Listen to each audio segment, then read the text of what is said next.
Hermanos, amigos, gracias por estar aquí hoy. Quiero comenzar hablando sobre una realidad que de una u otra forma cada uno de nosotros formamos parte o estamos viviendo en la realidad de hoy. Hoy estoy aquí para hablar sobre una realidad que estamos en medio de una gran confusión. Confusión sobre la familia, sobre su identidad, sus principios, sus valores, porque lo que antes nosotros teníamos en claro, todo esto acerca de la familia, hoy en la actualidad se discute, se cuestiona y se diluye o se redefine. Lo que antes era claro, hoy precisamente tenemos una serie de dilución de estos principios que ahora no entendemos, no comprendemos cómo en sí mismo se cuestiona o se forma la familia. Porque vemos pues precisamente que en las redes sociales, a través de las series, canciones, nos dicen una y otra vez, cada uno vive su vida y hace su vida lo que a bien le tenga en gana. O segundo, la familia es un concepto flexible, es decir, tú decides lo que quieres hacer de tu familia. O mientras seas feliz, no importa el resto. Lo que importa es que tú seas feliz. Pero al mismo tiempo que escuchamos estas palabras a través de estos diferentes medios, hay más rupturas familiares, más jóvenes heridos, sin dirección, y más niños creciendo sin el abrazo, sin la guía y la presencia de un padre o de una madre. Es como que si el mundo nos ofreciera muchas alternativas, pero casi nada de estabilidad. Y aquí parece que es la tensión más fuerte que nos ha tocado vivir, porque por un lado la cultura nos grita y por otro lado la palabra de Dios nos dice que nos muestra un camino diferente.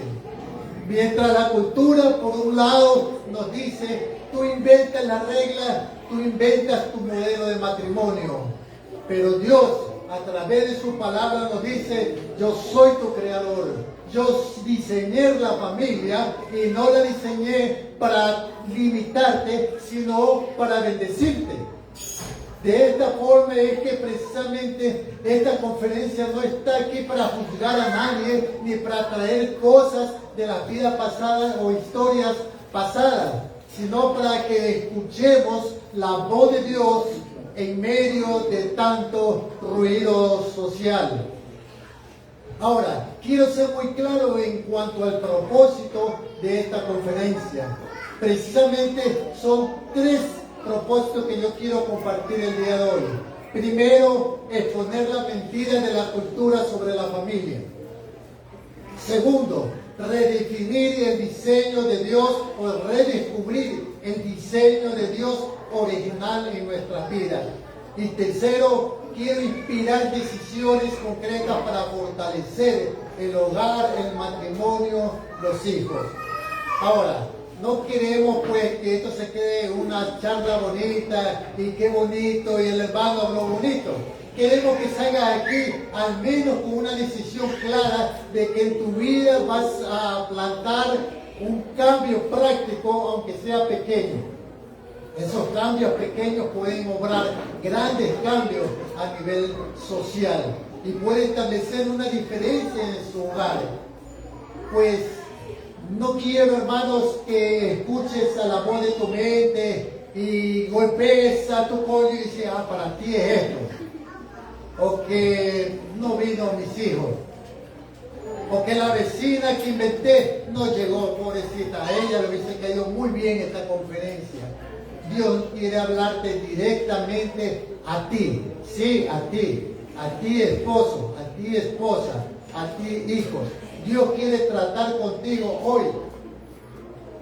Ahora, por un momento le invito a cerrar sus ojos. Por favor, cierren sus ojos. Vamos a imaginar algo en nuestra mente. Cierren sus ojitos, imaginemos los que tienen hijos.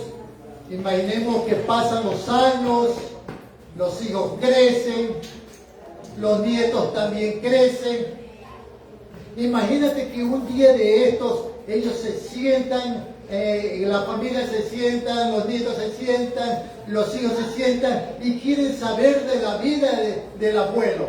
Quieren saber de tu vida, de tu ejemplo, de tu fe, de la forma de amar. Y la pregunta es, ahora abre tus ojos. ¿Qué tipo de legado quieres dejar a tus hijos, a tus nietos y a tu descendencia? No te estoy preguntando qué tipo de legado le vas a dejar ahora. Te estoy preguntando qué tipo de legado piensas dejar para cuando ya después que no estés tú. Entonces, ¿quieren que te recuerde como una persona que trabajó mucho y que no tenía tiempo para la familia, para tus hijos? ¿Quieren que te recuerden como aquella persona que más pasaba horas en el celular, hablando, conversando? ¿O quieren que te recuerde a ti como una persona que mostró con su vida el amor de Dios, la verdad de Dios y la fidelidad del Altísimo? Te invito pues que guardes ahora todas estas y cada una de estas preguntas a medida que avancemos en esta conferencia y recuerda qué legado vamos a dejar para el día de mañana. Quiero que también recuerdes que tú con tus cambios, con tu vida, con tu legado, estás reescribiendo la historia. Cuando nosotros analizamos las Escrituras y vemos el libro de Hechos de los Apóstoles y decimos, qué lindo, la historia cristiana se escribió durante 2000 años. Pero déjame decirte que la historia de la Biblia se sigue escribiendo en cada una de nuestras vidas, en tu persona, en mi persona y en nuestros hogares. Vamos a pedirle a Dios desde ahora que nos muestre dónde hay necesidad, dónde necesitamos ajustar, dónde necesitamos sanar, dónde necesitamos corregir, dónde necesitamos y también ver o saber o pedirle a Dios de qué manera, en qué forma también está obrando en nuestra vida. Te invito a cerrar un minuto y oramos. Padre Celestial, te damos gracias, Señor, en esta mañana y queremos ponerte a cada una de las personas que están aquí presentes, a las familias que se han hecho presentes, a los amigos, personas conocidas o no conocidas, y también por este medio, Señor, por los medios digitales, por los medios, Señor, del Facebook y otros medios de comunicación, donde tú quieres hablar y llegar a cada uno de los hogares. Señor, te pedimos que seas reponiendo las vidas rotas, la mente, Señor, que sea transformado mediante el poder de tu Espíritu Santo, que seas tú tocando los corazones y hablando a nuestra vida y transformando y fortaleciendo nuestro hogar en estos tiempos oscuros y difíciles que estamos viviendo. Gracias en el nombre de Jesús. Amén. El título de esta conferencia es Familia Fuerte en tiempos oscuros. ¿Cómo proteger a la familia precisamente de la mentira de la cultura? ¿Y por qué? Porque la familia importa bastante, importa más de lo que nos podemos imaginar. La sociedad, la cultura, la mentira moderna que dice que la familia es algo privado, que nadie se mete y es secundario en un tema de las ocasiones. Entonces, hoy circula con fuerza en las redes, en las series, en canciones, naciones, que la familia es secundaria, que es privada y es casi opcional. Y como se puede expresar precisamente que primero es la realización de la familia. Se nos ha enseñado durante mucho tiempo que lo primero es la realización de la familia, que lo demás puede esperar.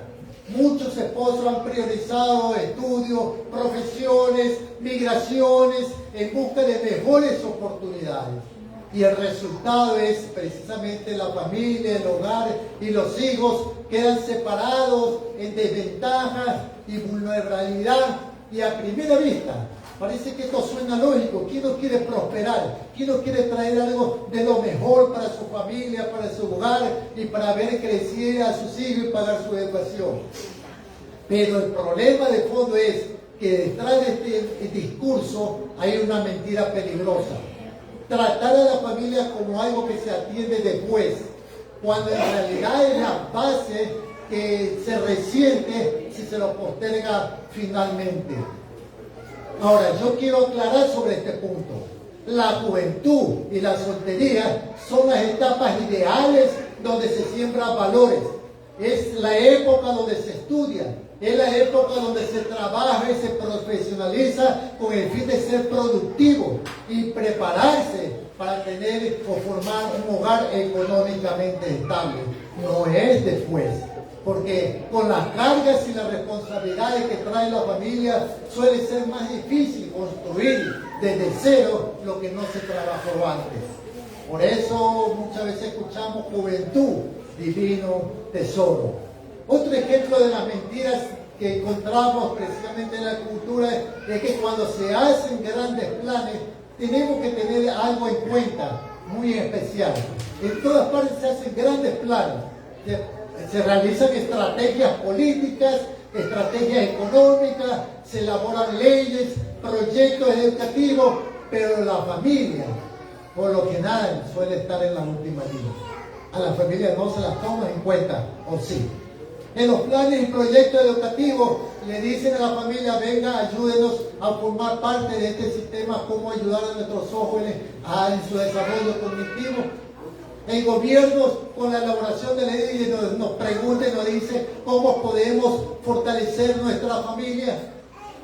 La familia es lo último, como alguien decía o suele decir, es la última rueda del coche.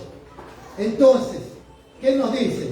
Que es un asunto privado, que casi íntimo, que no tiene nada que afectar a los demás, que la familia no tiene nada que ver con los problemas sociales, con las situaciones políticas, que para eso está el gobierno, etcétera, etcétera. En otras palabras, nos vende la idea de que la familia es algo secundario, algo que se viene después de lo que verdaderamente importa. Y esta idea incluso se ha colado dentro de la comunidad cristiana. Porque primero está mi ministerio, después la familia.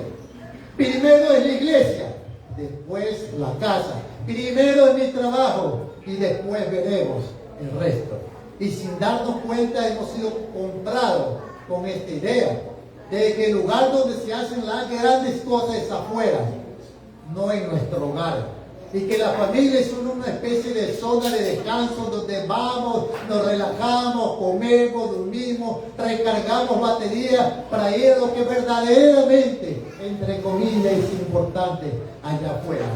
¿Y cuál es el resultado de vivir así? Familias fragmentadas, cada uno vive en su mundo con su pantalla, su agenda, su trabajo. Hijos desorientados, sin modelo claro de paternidad, de amor, de compromiso, honestidad, fidelidad y fe.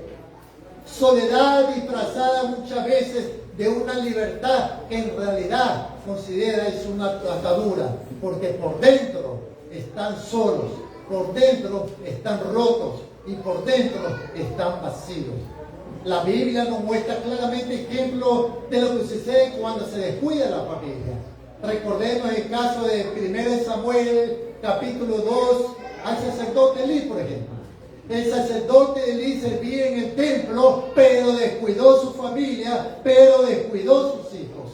Y la palabra de Dios dice en 1 Samuel, capítulo 2, el verso 12, dice la palabra de Dios que sus hijos eran hombres impíos y no tenían conocimiento de Jehová. Entonces nos preguntamos cómo es eso posible. Un sacerdote que estaba en el ministerio, un sacerdote que estaba al frente, un sacerdote o sumo sacerdote que ministraba en la casa de Dios, una de las características esenciales es que debería ser una persona versado en el conocimiento, en las leyes, en los profetas y en el conocimiento de la ley de Moisés.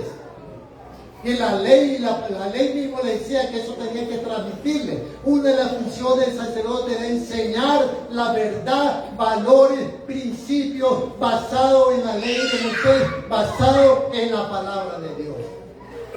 Pero ¿qué pasó aquí? La Biblia dice que sus hijos eran impíos. O sea, no ministró su casa, descuidó su hogar, no enseñó los valores cristianos, no le enseñó principios y las consecuencias lo vemos ahí. Hijos impíos. Dios le dice a Elí que ha precisamente honrado más a su hijo que a Dios, y la consecuencia fue el juicio sobre su casa. Elí servía afuera, pero perdió su familia, perdió su hogar por dentro. En contraste diferente con Josué. Josué, en el capítulo de Josué, capítulo 24, el verso 15, José se planta firme y dice, pero yo y mi casa serviremos a Jehová. Era la decisión de un hombre. No era solo la decisión de la mamá, de los hijos, de los abuelos, era la decisión del padre. Era la decisión precisamente de un hombre que tenía bien en claro en quién había creído y en quién había montado su fe. Un hombre que edificaba su vida, su hogar, su familia sobre valores y principios basados en la roca que es Cristo Jesús. ¿Cuántos dicen amén? Y es que precisamente la familia está sufriendo hoy por hoy ataques ideológicos, donde ahora se nos habla y se nos dice precisamente que ser el principal de cabeza o el padre o otro nombre que les puede dar, que en este momento se me está yendo, pero dice que eso es malo. ¿No? ¿Cómo se llama a la persona o al jefe de una tribu o de un clan? Se le llama patriarca. Al jefe de la familia se llama patriarca.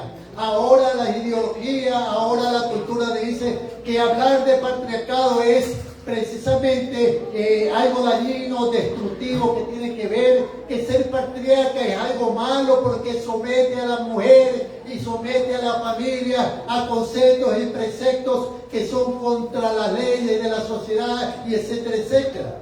Que si queremos libertarnos, la mujer tiene que ser empoderada, tiene que ser libre, tiene que dejarse o alejarse del dominio de este tipo de situaciones.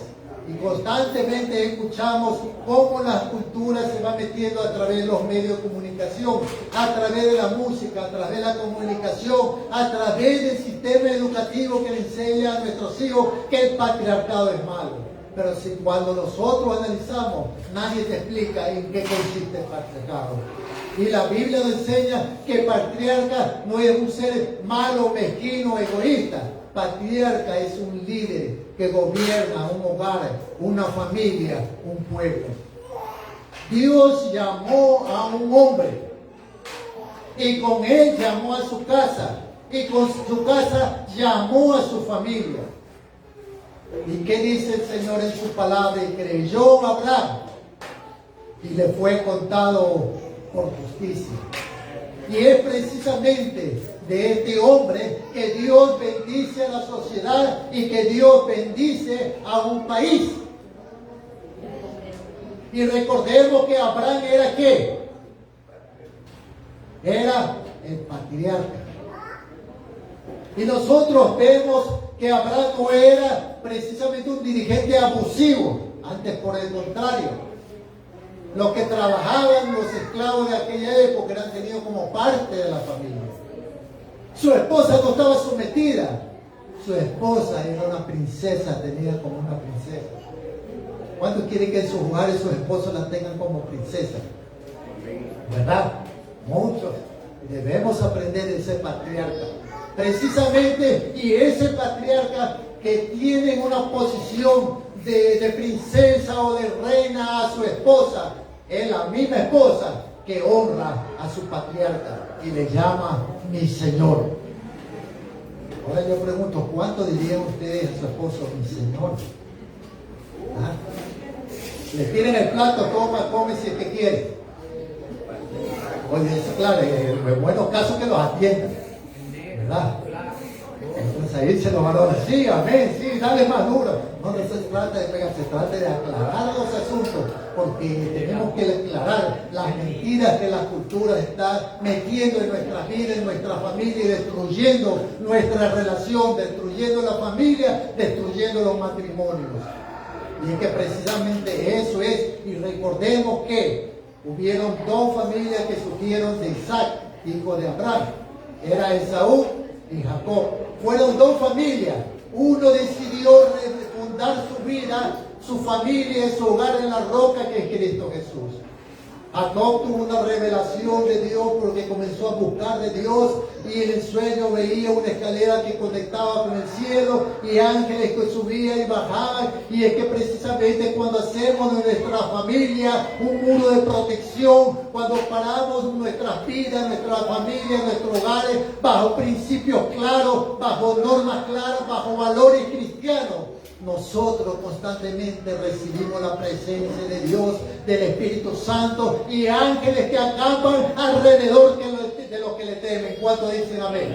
Un hogar que tiene a Cristo como cristocéntrico, un hogar que está plantado bajo sus principios, bajo valores, es difícil tumbarlo porque está parado sobre la roca que es Cristo Jesús.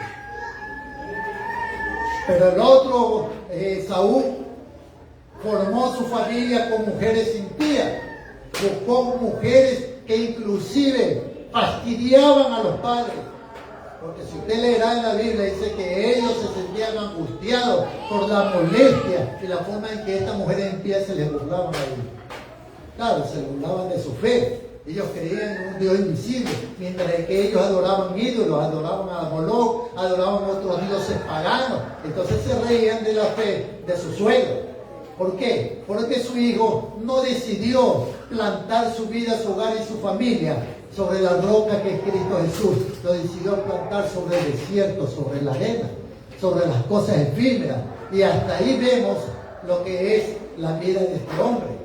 De ahí en adelante la historia nos habla de aquel que puso su hogar, su familia sobre la roca que es Cristo Jesús. Y a lo largo del Nuevo Testamento nos habla precisamente de la fe que movió y transformó a toda una familia, formando el pueblo y formando una nación poderosa que hasta el día de hoy permanece y subsiste, que es la nación de Israel. Amén, hermanos. Por otro lado, recordemos que la familia que toma la decisión de vivir con Cristo en su vida, en su corazón, con principios, valores, transforma vida, sociedad y nación. ¿Por qué? Porque la sociedad está formada por la familia. La sociedad no lo compone el gobierno. Porque la verdad que nadie te dice es que la familia es la cédula básica de la sociedad. Y antes que existiera el Estado, antes que existiera empresas, antes que existieran partidos políticos, antes que existieran sindicatos y ejércitos y escuelas, la familia ya existía. En la Biblia Dios comienza su historia, no como un gobierno, no como una empresa de una organización. Dios comienza precisamente la historia con una familia que se llama y tiene el nombre Adán y Eva. Y con ello en Génesis capítulo 1, el verso 27 y el verso 28, donde dice: y creó Dios al hombre a su imagen, varón y hembra lo creó. El modelo de Dios para la familia, para el matrimonio y para los hogares es un hombre con una mujer y una mujer con un solo hombre.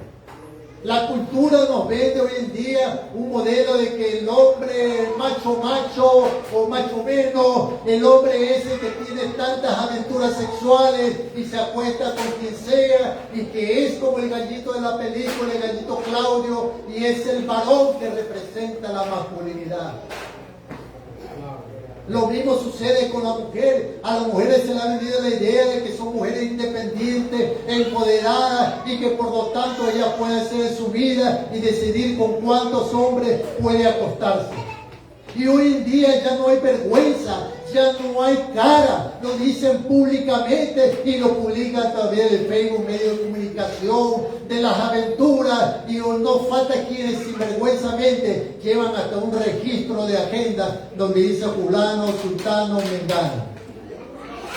Y es que la noción precisamente se ha perdido de estos principios, de estos valores.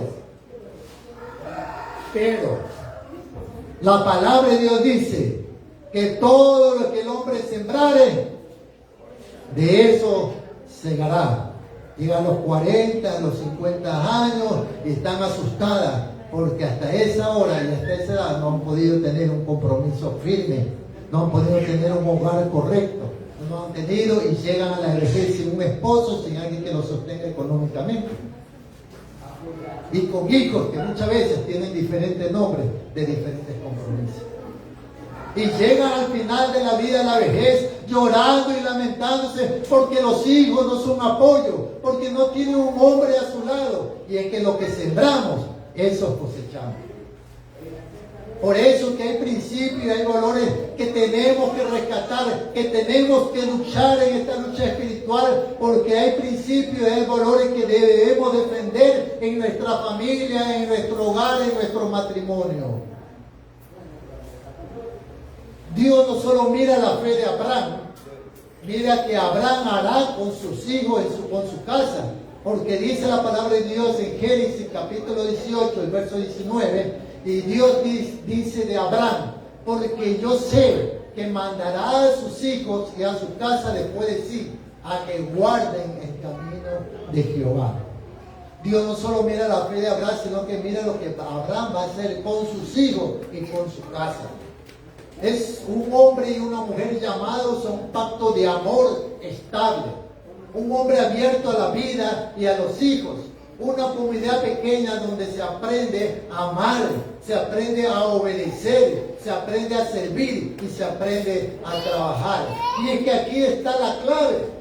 Podemos decir sin lugar a duda que la iglesia y la nación se sostienen sobre los fundamentos de las familias que temen a Dios. ¿Cuántos creen esto? ¿Cuántos dicen amén? La palabra amén significa sí, yo creo, sí, yo estoy seguro que eso es así. La iglesia sin la familia se destruye y cae. La nación sin la familia que conforma la sociedad cae y se destruye. Si esta familia no tiene un fundamento sólido, con valores sólidos, basados en la presencia de Cristo Dios y de Cristo el Señor en nuestras vidas. Aún las escuelas sufren precisamente donde la familia está ausente, donde el esposo está ausente, donde están ausentes. La escuela sufre, la iglesia sufre, porque más se produce legalismo o ausencia, porque no hay la presencia de Cristo en un hogar firme. Y la sociedad se descompone. El plan de Dios para esto es clarísimo. La familia es el primer lugar donde se aprende quién es Dios, qué es el bien, qué es el mal. La familia es el lugar donde se aprende a amar y la familia cumple su papel donde todo se ordena. Cuando la familia se alinea con Dios, hay más justicia. Cuando la familia se alinea con Dios, hay más amor, hay más estabilidad, hay más respeto a los padres y a la autoridad, hay más luz en medio de la oscuridad. Es decir, bendice a toda la sociedad. No es casualidad que tantas fuerzas espirituales y culturales e ideológicas precisamente estén empeñadas en atacar el centro básico de la sociedad y de la nación, que es la familia, para confundirla sobre su identidad, para destruir la imagen que Dios creó en la familia. Porque la palabra de Dios dice que el hombre y la mujer fue creado a imagen y semejanza del Señor. Tu familia y mi familia está en el diseño original de Dios, ser la imagen de Dios en la familia. Y el enemigo sabe todas estas cosas que muchas veces nosotros los cristianos olvidamos. Si se destruye la familia, se destruye todo, se debilita lo demás. Pero si sana, si fortalece la familia, se fortalece todas las otras cosas, todas las bases. Recordemos que Estados Unidos fue fundado precisamente por la influencia de valores cristianos, evangélicos, protestantes, que moldearon la cultura, las leyes y la moral. Los colonos mayoritariamente protestantes trajeron la creencia, trajeron la fe. Ellos fueron los que trajeron el concepto de igualdad, de libertad, de justicia. Con raíces bíblicas, influyeron en la fundación de lo que hoy es la primera potencia mundial, los Estados Unidos. Hay muchos otros países que fueron fundados por muchas otras personas, pero solo Estados Unidos llegó a ser la primera potencia mundial. ¿Por qué? Porque sus fundadores fueron creyentes, fueron cristianos evangélicos, hombres y familias de valores que sembraron precisamente esas raíces bíblicas y cristianas. Ahora, si Satanás destruye la familia, destruye la base del matrimonio, destruye la paternidad, la identidad del ser humano, precisamente la sociedad y el país. Y todo esto no es casualidad. Precisamente en Nehemías capítulo 4, el verso 14, invito a que busquen. Nehemías capítulo 4, el verso 14, que alguien lea, por favor.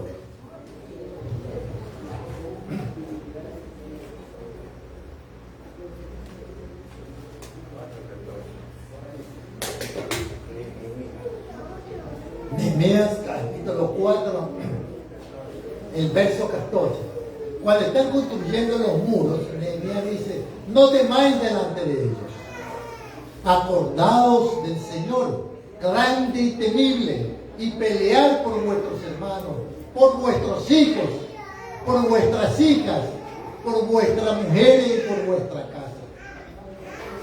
Dios nos llama ahora a pelear espiritualmente por nuestra familia, mediante la oración, mediante las decisiones sabias, llenándonos de principios y valores cristianos establecidos en la Sagrada Escritura.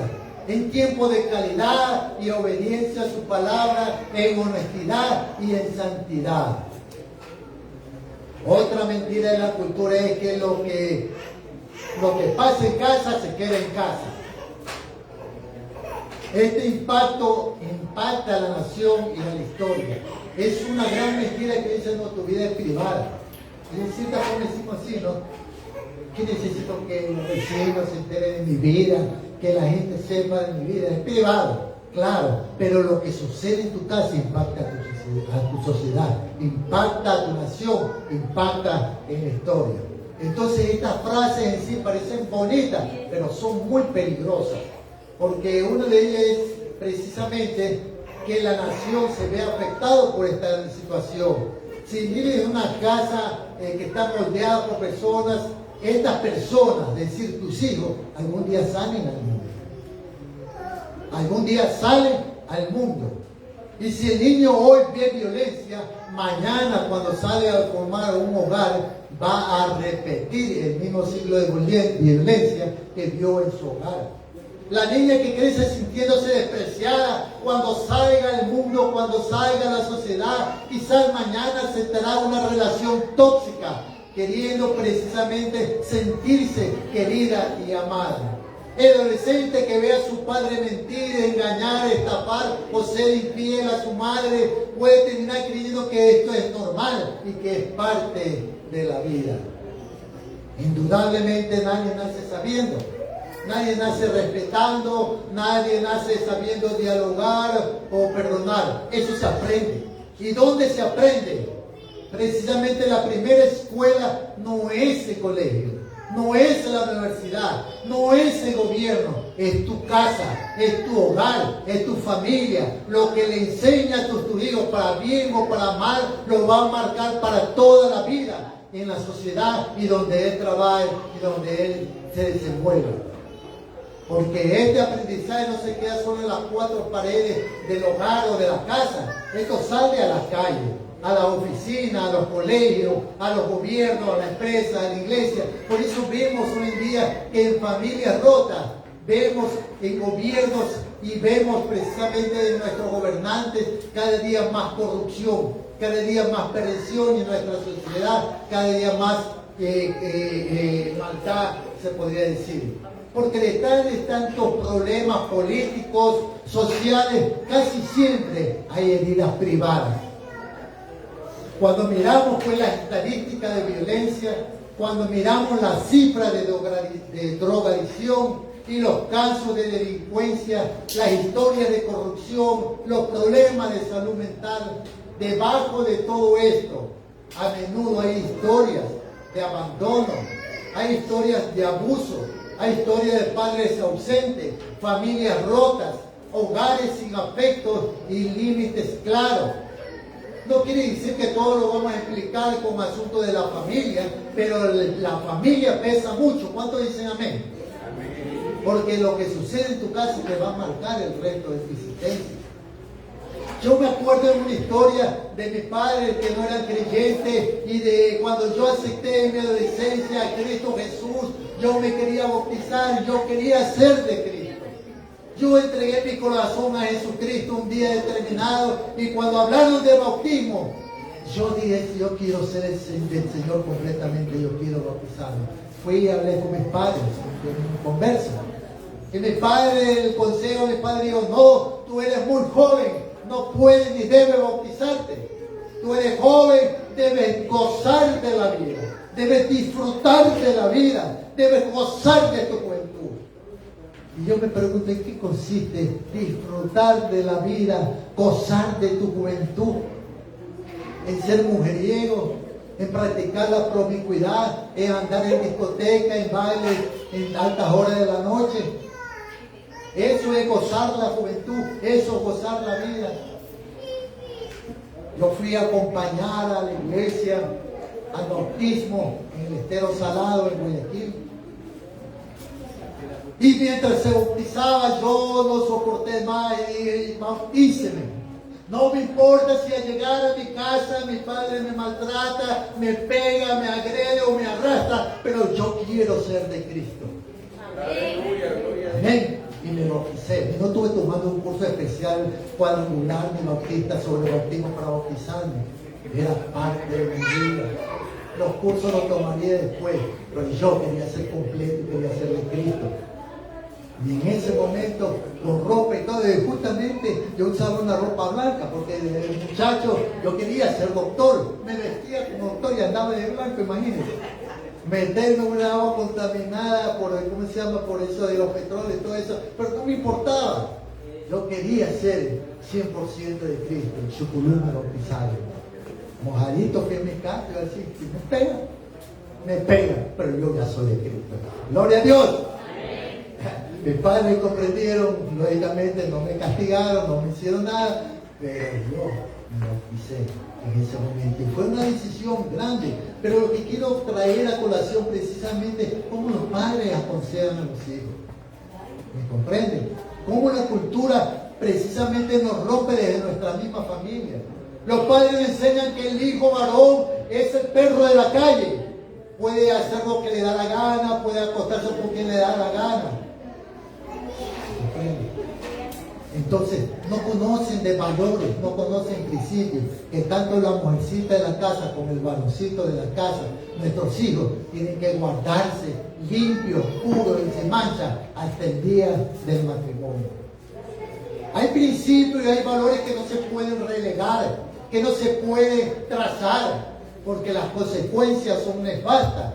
Cuando eso sucede, precisamente se lo paga caro, con más leyes, más cárceles, más hospitales, más terapia, tratando de arreglar superficialmente lo que se destruyó en su origen. Tus decisiones diarias tienen un alcance histórico que pueden ser grandes o tan grandes o de acuerdo a cómo pueda sonar, porque cuando decides perdonar o pedir perdón a tu hijo, en vez de justificarse, estás rompiendo un patrón que posiblemente en tu vida se ha formado a lo largo de tu vida, en tu vida pasada, en tu hogar, en tu casa anterior. Cuando eliges hoy ser fiel a tu esposo o ser fiel a tu cónyuge, aunque nadie te vea, aunque nadie te lo aplauda, estás sembrando una historia distinta para tus hijos y para tus hijas. Cuando hoy apagas la pantalla y te sientas a hablar de verdad con tu familia, estás construyendo un espacio de confianza que dará fruto después de 5, 10, 15 o 20 años. Posiblemente cuando ya no estés y no lo puedas ver. Pero lo que siembras ahora lo vas a cosechar después para bien, si es que lo haces para la honra y gloria de nuestro Dios. Posiblemente no lo verás todo, pero esas pequeñas y aparentes decisiones privadas tienen un eco que va mucho más lejos de lo que tú imaginas. En otras palabras, tu casa es pequeña, pero el impacto es inmenso. La Biblia está llena de ejemplos de generaciones que precisamente fueron marcados por lo que se hicieron en su casa. Por ejemplo, el joven Timoteo. Vemos a Timoteo, un joven líder del Nuevo Testamento, tuvo una fe sincera que vino de parte de su familia. Pablo le dice en 2 de Timoteo capítulo 1, el verso 5, trayendo a la memoria la fe no fingida que hay en ti, la cual habitó primero en tu abuela Loaida y en tu madre Eunice, y estoy seguro que en ti también. Una abuela y una madre fueron fieles, que marcaron a un joven que luego bendijo una iglesia y que luego bendijo a una sociedad y luego bendijo a una nación. En el lado negativo vemos, sin embargo, a los reyes de Israel, lo cual podemos leer claramente en 2 de Reyes, capítulo 15, el verso 9, y en 2 de Reyes, capítulo 8 y el verso 18. Lo contrario a esto, precisamente vemos lo que la palabra dice, entre paréntesis, entre comillas, dice, hizo lo malo ante los ojos de Jehová como su padre. Esta es la parte contraria, cuando no se busca de Dios, cuando se rechazan valores y principios, dice la Biblia, hizo lo malo ante los ojos de Jehová como sus padres, ¿verdad? Entonces, repitieron los mismos patrones que vieron en su vida, en su hogar, en su familia. Entonces, un padre ausente, aunque vive en la misma casa, pero que nunca escucha, nunca afirma, nunca corrige con amor, suele producir hijos inseguros, con miedo al rechazo, que luego serán esposos inseguros, padres inseguros, líderes inseguros. Pero en un hogar de oración, en un hogar donde hay fe, donde hay amor, donde hay respeto y liderazgo, aunque sea sencillo y aunque sea pobre, puede producir hijos con principios y con valores, que se alejan de los vicios del mundo. Hijos seguros de que Dios está con ellos. Hijos que en la escuela y en el trabajo serán una influencia positiva. Hoy en día, los mismos maestros de escuela y colegio tienen miedo de tratar con los alumnos. Porque cuántas veces los alumnos hoy en día han atentado contra la vida de sus profesores, solo por corregirle aspectos de valores y aspectos de principios. Y cuántos de ellos hasta este día han perdido la vida ante jóvenes a los cuales precisamente vienen de hogares muy disfuncionales, donde la presencia de Dios es ausente casi en su totalidad. Ahora es necesario reconocer que la primera escuela de la vida y la fe es el hogar. Precisamente es ahí donde se aprende a amar. Es la primera escuela porque es ahí donde se aprende a confiar o a desconfiar. Es ahí donde uno aprende a obedecer o a desobedecer o delinquir. Es ahí donde uno aprende el respeto o desafiar a la autoridad sin razón. En esta parte quiero que pensemos algo sencillo y profundo. Que la mayoría de las cosas importantes de la vida no lo aprendimos en el salón de la clase, ni en la universidad, sino en la casa. El hogar es el núcleo primario de los niños, aprende principios y valores de cómo comportarse, de cómo tratar o socializar con sus hermanos, de cómo tratarse los unos con los otros. Cuando conocí yo a mi esposa, y perdonen que mi esposa está aquí, ¿no? Ella tiene un carácter más o menos fuerte, que me he tenido que estar domando con amor, y no siempre tan áspero. Pero es que ella se desarrolló en una familia no cristiana, donde había más de 6 hermanos varones. Hermanos varones, ¿cuántos tenían? Más de 6, ¿verdad? Más de 6 hermanos, imagínate ella jugando pelota con sus hermanos. En desacuerdo con sus hermanos a edad temprana se daban de puñetes. Ustedes saben que los varones no son los mismos que las mujeres, ¿verdad? Los varones por naturaleza somos más rústicos, más robustos y tenemos mucha fuerza. Pero ahí se daban de puñetes.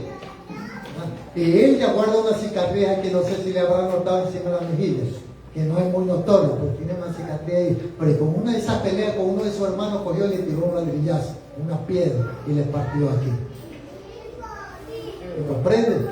Entonces, esa señorita creció en un hogar siempre a la defensiva. siempre a la defensiva del varón. Por eso que la relación, ella venía precisamente rota, hasta que un día aceptó a Cristo en su corazón y permitió que la moldee. Como esposo me tocó moldearla. Como esposo me tocó decirle, quieto, yo no soy tu enemigo, yo soy tu esposo. Yo no te alzo ni un dedo en mi mano. Por lo tanto, me debes respeto, porque soy tu esposo. La palabra de Dios me enseña valores y me enseña que como hombre te debo amar. Pero tú como mujer, la Biblia te enseña que tú debes respetar. Entonces son cosas que venimos arrastrando de nuestro hogar, de nuestra familia, rupturas que el Señor comienza a sanar, a componer, a enmendar. A Jeremías le dio una revelación de gran alfarero, que se rompe precisamente uno de esos vasos hermosos y formados de barro. Y que el alfarero va donde el alfarero y ve que el alfarero está moldeando. Por eso el diseño se le dañó. Cogió, lo aplastó y ese mismo molde comenzó nuevamente a dar forma hasta que hizo un bello jarrón, un bello vaso. ¿Comprende? ¿Cuántos hombres, cuántas mujeres vienen a sí mismos y necesitan ponerse en la mano de Cristo para que Él sea sanando las heridas? ¿Cuántos dicen amén? Entonces el concepto que se forma de Dios, gran parte lo viven lo que viven sus padres. Los ciudadanos son la figura de autoridad. La idea de amor se forma pues precisamente no solo en el hogar civil, sino viendo la relación de los padres. Si los padres se pelean, si los padres discuten, si los padres parecen enemigos, entonces ¿qué es lo que los hijos también? Yo me crié en un hogar y una familia disfuncional, donde mis padres nunca conocían, nunca se hablaban de amor. Se daban de puñete a puro limpio. Celos, contienda, riña, insultos y pelea, pero así en puño limpio. Yo era un muchacho y con mi hermano gritábamos y llorábamos porque veíamos algo atroz, que los seres que nosotros amábamos se estaban destrozando ahí mismo. Eso marcó nuestra vida. Por eso es que a mí, en mi persona particularmente, aún ya teniendo 63 años, me cuesta muy difícilmente expresar amor. Es muy difícil que yo diga a mi esposa te amo, a mis hijas te amo.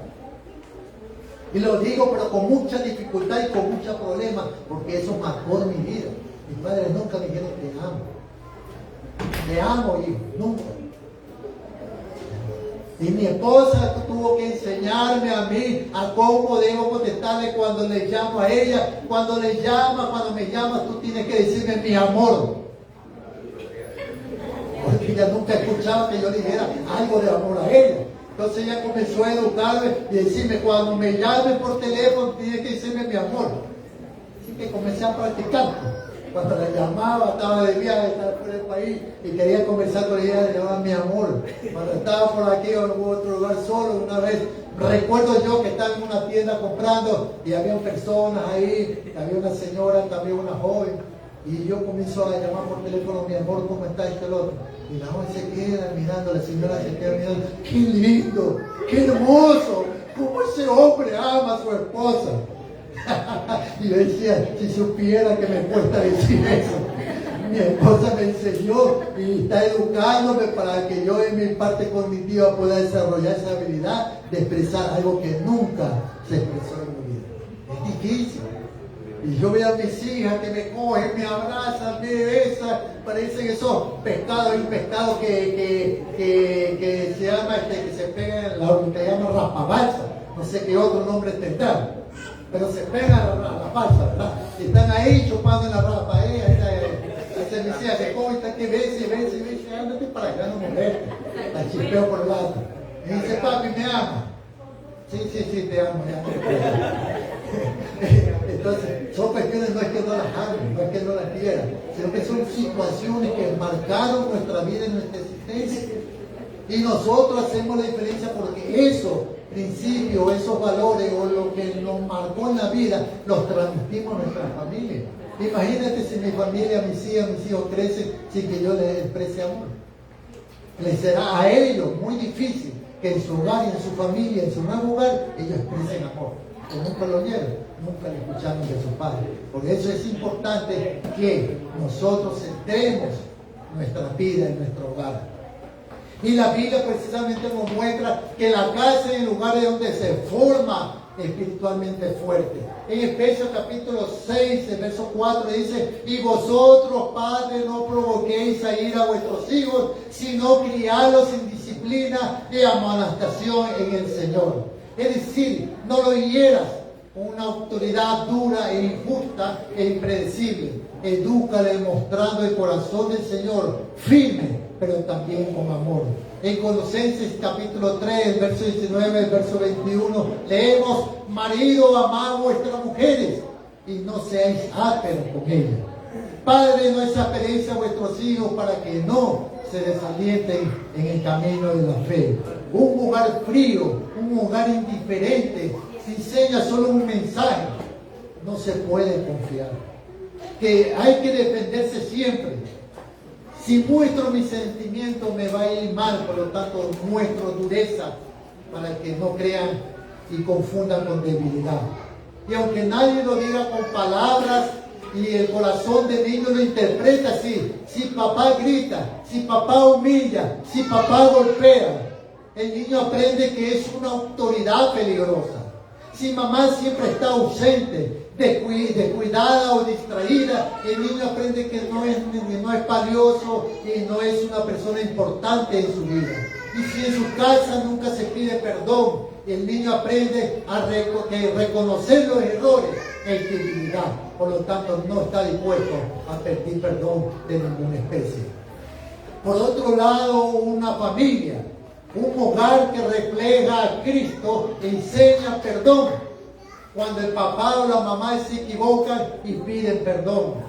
Enseñan seguridad cuando hay afecto y límites claros y palabras de afirmación. Enseñan verdad y amor cuando se corrige, pero con respeto, pero se habla con honestidad, pero sin destruir. Dios quiere que nuestro hogar sea un reflejo de su corazón.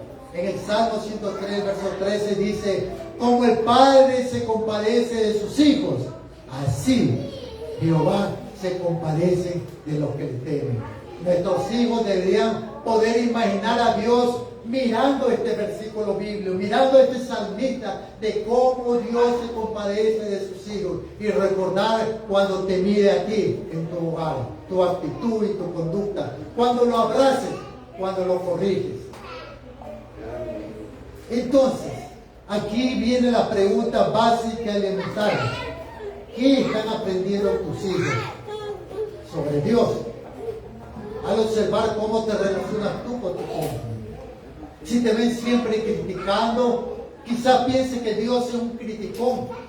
Si te ven siempre enojado, quizás muchos piensen que Dios está enojado siempre con ellos. Si te ven en cambio perdonando, restaurando, levantando, entonces verán a Dios también, que Dios restaura, que Dios sana, que Dios perdona y que Dios levanta. No se trata de ser perfectos, sino de ser conscientes de lo que estamos moldeando o modelando en nuestro hogar, en nuestra vida y en nuestra familia, en nuestros hijos. Porque como se forma el carácter, se forma la conciencia. Y esto inclusive en las mesas, y quiero por un momento que nos imaginemos la mesa. La mesa muchas veces es la oportunidad donde nosotros podemos recrear, conversar, desarrollar habilidades, valores, sea grande o pequeña esta mesa de madera o de plástico, lo que sea. La mesa es mucho más que un solo lugar de comer. Es un lugar y es un altar de conversación. Es un espacio de corrección de amor. Es un lugar de formación de carácter y de conciencia. En Deuteronomio capítulo 11, verso 19, Dios dice algo similar. Por ejemplo, en Deuteronomio capítulo 6, su palabra dice: y la enseñarás a vuestros hijos, hablando de ella cuando te sientes en su casa, cuando andes por el camino y cuando te acuestes, cuando te levantes. Es necesario llenarnos de la presencia de Dios Es conveniente llenarnos de los principios y valores cristianos establecidos en la Sagrada Escritura para que podamos compartir, para que podamos enseñar como sumo sacerdote y como patriarca de nuestro hogar a nuestros hijos y a nuestras hijas, ser claros con aquellos principios, aquellos valores que o bien si lo obedecen pueden construir vidas estables y si no lo escuchan pueden sufrir las consecuencias de las malas decisiones en la vida. ¿Cuántas mujercitas en sus hogares no escucharon consejos cristianos y cayeron en manos de depredadores sexuales? Fueron madres solteras que les cuesta difícil encontrar un esposo porque tomaron decisiones muy apartadas del camino de la verdad. ¿Cuántos hijos precisamente toman decisiones de casarse con mujeres impías por no querer tener una relación con una mujer cristiana y hoy en día están pagando el precio de sus malas decisiones? Y es que Dios no quiere que nuestras vidas se encuentren así turbadas. Dios quiere bendecir el hogar, Dios quiere bendecir a la familia y Dios quiere que volvamos al diseño original que Él ha establecido y ha creado para nuestra bendición. Entonces hablar de lo vivido, hablar lo que Dios está haciendo en la mesa es un lugar ideal donde muchas veces se comparte alegría, donde se expresan los temores y la lucha, donde se encuentran testimonios de oración contestada, donde se recuerda lo que Dios habló en la iglesia en los días domingos. Jesús mismo usó muchas veces la mesa para enseñar a sus discípulos. Dice la Biblia en Mateo capítulo 6, capítulo 9, verso 10, y se sentó a la mesa con pecadores. Compartió la última cena con sus discípulos. Lucas 22, 14 al 20. En la mesa Jesús explicó principios y valores, profecías y enseñanzas bíblicas que no eran bien entendidas en su época. Explicó cosas profundas, partió el pan, los amó y corrigió. Tu mesa también puede ser en tu casa, en tu hogar, un sitio donde Jesús se siente con ustedes. Porque el Señor ha dicho que donde están dos o tres hablando de mi persona, ahí estoy yo. Porque cuando hablamos de Cristo, en un momento nos sentimos inspirados y muchas veces sentimos que la piel se nos vuelve de gallina. Porque aunque no lo veamos, la palabra de Dios se cumple y la presencia de Dios está ahí. Y nace ese deseo de cada día ser mejor cristiano.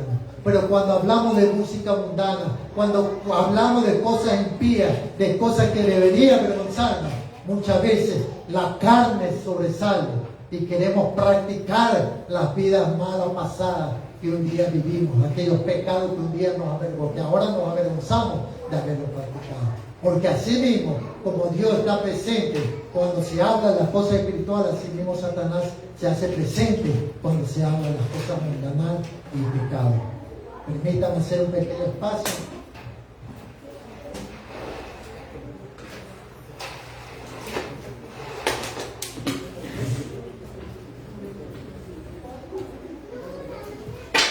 Entonces, aquí podemos ver un modelo práctico precisamente del discipulado familiar, que no es una clase de los días domingos. Es una fe que se vive mientras vas en el coche, mientras vas al supermercado, mientras vas a la plaza, mientras estás cocinando. Es el momento apropiado cuando estás haciendo la tarea de tu casa de aprovechar para conversar con tu hija, para aprovechar para conversar con tus hijos, para conversar y pasar experiencias, transmitir experiencias en nuestra vida de cómo era nuestra vida así, cómo Cristo hizo la diferencia en cada una de nuestra existencia. Dios quiere que su palabra esté primero en tu corazón. Porque dice la palabra, y estará en tu corazón. Luego que esté en tu corazón, dice la palabra, y lo repetirás a tus hijos. ¿Cómo podemos enseñar principios y valores cuando la palabra de Dios no está ni mora en nuestros corazones?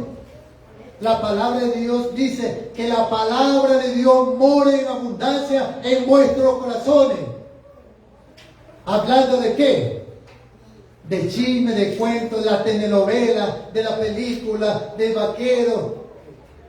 Dice, hablando, cantando entre vosotros con salmos, con himnos y cánticos espirituales, cantando y alabando a Dios en vuestros corazones. La palabra de Dios debe abundar Y nosotros en nuestra fe en la iglesia debe ser en lo cotidiano también. Debemos orar antes de tomar una decisión importante. Cuando vamos a establecer un negocio, debemos orar para que el Señor sea bendiciendo y allanando el camino. Si eres estudiante y quieres una beca universitaria o una beca para irte fuera del país, a aumentar tus conocimientos, pon tu causa en la mano del Señor y pongo y confíale tus planes al Señor para que el Señor allane el camino y te abra las puertas y te facilite la entrada y la consecución de tus estudios, de tu trabajo, de tu éxito, de tu empresa. Las relaciones, relacionar las situaciones diarias con principios bíblicos. Por ejemplo, esto hice y se parece a lo que dice el proverbio, ¿verdad? Y te acuerdas de David. Él también enfrentó problemas como cada uno de nosotros. David no es que era un ser espiritual que caminaba por encima de la tierra. David enfrentó dificultades, enfrentó problemas. Todas estas cosas lo enfrentó también David. Y nosotros tenemos que hacer la diferencia en nuestra vida, en nuestro hogar. Cuando estemos en la mesa, ¿qué podemos hacer? Sencillamente, hijos, dejen sus celulares a un costado y establece principios. En la hora de comida, no celulares. ¿Verdad? Cuesta, es difícil, porque la cultura le ha vendido la idea de que la vida social está en los medios de comunicación y hemos perdido en la familia de Dios. A veces en la casa, primer piso, segundo piso, queremos llamar a los hijos que están en el segundo piso y lo hacemos por medio de: hola, aquí está, hija, vas a desayunar. Llamándola ahí mismo en la casa, en vez de caminar y decir: por favor, hija, vayan a desayunar. Todo es por teléfono, ya no socializar. Yo me acuerdo ahora último que hubo los apagones. Hubo como 3-4 días que tuvimos apagón y en la oscuridad. Oiga, no sabían qué hacer. Andaban como locos. No sabían en qué entretenerse. Recordemos que antes que hubieran todas estas tecnologías, ¿cómo lo divertían? Con una ruedita. No, salíamos a la calle, al patio y rodábamos una rueda. A veces brincábamos y formábamos grupos y brincábamos la cuerda. Este puente se ha quebrado, ¿con qué lo componemos? Con cáscara de huevo, etc. Jugábamos pelota, jugábamos béisbol y nos inventábamos pelotas así de trapo, pero jugábamos pelota, ¿verdad? Y ese día que hubo los apagones en la casa, todos estábamos reunidos en la sala viéndonos la cara, porque todo estaba oscuro. Entonces aprovechamos para conversar. Qué lindo, qué momentos pasamos conversando, cosas, preguntas va, preguntas vienen. En otras ocasiones nos poníamos a jugar dominó, nos poníamos a jugar damas, nos poníamos a jugar otro juego más, ¿verdad? Y teníamos tiempo de calidad con nosotros. Hoy en día eso se está perdiendo, porque no hemos establecido leyes y normas claras en nuestro hogar, ¿verdad? Y parecemos totalmente desconocidos en nuestra propia casa. Entonces, ¿qué es lo que tenemos que hacer? Un descanso en nuestra casa y empezar precisamente a cambiar cosas pequeñitas. No necesita hacer cosas grandotas y cosas pequeñas, con esas cosas pequeñas, poco a poco, y veremos resultados. El mensaje clave para esto es: lo que repites en tu hogar se convierte en tu cultura. Si se repite grito, crítica, insulto, eso será la cultura de tu casa. Si se repite en cambio un abrazo, tiempo de oración y honra, esa será la cultura en tu casa.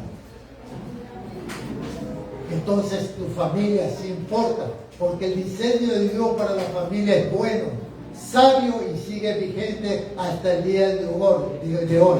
Tu hogar es la primera escuela de la vida y de la fe, porque ahí se aprende a amar, ahí se aprende a confiar y ahí se aprende a conocer a Dios. Haz estas dos preguntas. ¿En qué área de tu familia te ha dejado influenciar por la mentira de la cultura? ¿Qué vas a hacer ahora que conoces la verdad? ¿Y cómo vas a cambiar tu vida? ¿Qué aspecto del diseño de Dios necesita restaurar primero? Hay cosas que es necesaria que entre los cónyuges conversen en privado, porque hay heridas que precisamente no han sido tratadas, no han sido curadas y no han sido entregadas al Señor. Y esas heridas son las que están causando divisiones, peleas, malos entendidos y discusiones entre los esposos. Es necesario cerrar ese capítulo. Es necesario perdonar y es necesario llevarlo a la presencia de Dios para que Dios sane la herida y restaure. El llamado al cambio comienza con quienes quieren rendir su familia a Dios. ¿Cuántos de ustedes aquí quieren rendir su familia a Dios? Alcen la mano los que quieren rendir su vida para Dios. Solo uno, dos, unos pocos. ¿Cuántos quieren que Jesús realmente sea el Señor de su casa? Alcen sus manos. Pero no quieren rendirle la vida a Jesús. ¿Cómo es eso? Todos quieren que el Señor sea el dueño de su casa, pero no quieren tenerlo en la casa. Esto es lejito, hermano. Quiero que mi hogar refleje el diseño de Dios y no la cultura ni la idea de la cultura. ¿Cuántos quieren que el diseño de Dios sea restablecido en su hogar? Esto va para los padres, para la madre, para el esposo, también para los jóvenes. Voy a hacer en este momento una oración para recuperar y tenemos que poner y recuperar la oración en nuestra casa. Pedirle perdón a nuestros hijos si le hemos ofendido, pedirle perdón al cónyuge si por nuestra actitud muchas veces hemos sido groseros. Vamos a ordenar prioridades en este tiempo de calidad de familia. Si nos ponemos en pie en estos momentos, vamos a orar en este momento por restauración, vamos a orar por perdón, vamos a orar por un nuevo comienzo en cada una de nuestras vidas. Pongámonos en pie un momento, por favor.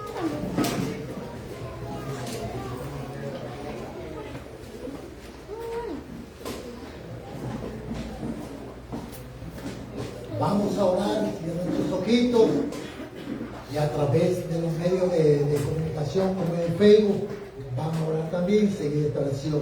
Señor, en este día te pedimos que entre a nuestra vida, que entre a nuestra historia, que entre a nuestro hogar, sana lo que está roto, sana nuestras heridas, sana nuestro hogar, sana nuestra tierra, restaura lo que hemos perdido. Perdona nuestras omisiones, perdona nuestras ofensas, nuestros pecados, perdona nuestro egoísmo, nuestras decisiones fuera de tu santo diseño. Hoy te entregamos nuestra casa y queremos que empezar de nuevo, desde un principio retomando lo que hemos dejado atrás. Haz de nuestra familia una luz en medio de la oscuridad, que nuestros hogares sean lugares de paz, que nuestros hogares sean lugares precisamente de verdad y de esperanza para todos. De esta manera podemos decir como Josué, abran sus ojitos y repitan conmigo: pero yo y mi casa serviremos a Jehová. Repítalo otra vez gritando: pero yo y mi casa serviremos a Jehová. Es una decisión, no es una opción. Mi casa y yo serviremos a Jehová y un día estaremos con Él por la eternidad. Tome asiento un ratito. Si hay alguna persona que en este momento, un padre, un esposo, desea hacer su decisión por Cristo y desea que Cristo sea modelando su vida, su hogar, en este momento alce la mano y yo estaré orando por esa persona. Hay algún esposo, alguna esposa que aún no se ha decidido seguir a Cristo, pero que ahora desea seguir a Cristo. Yo voy a orar en este momento.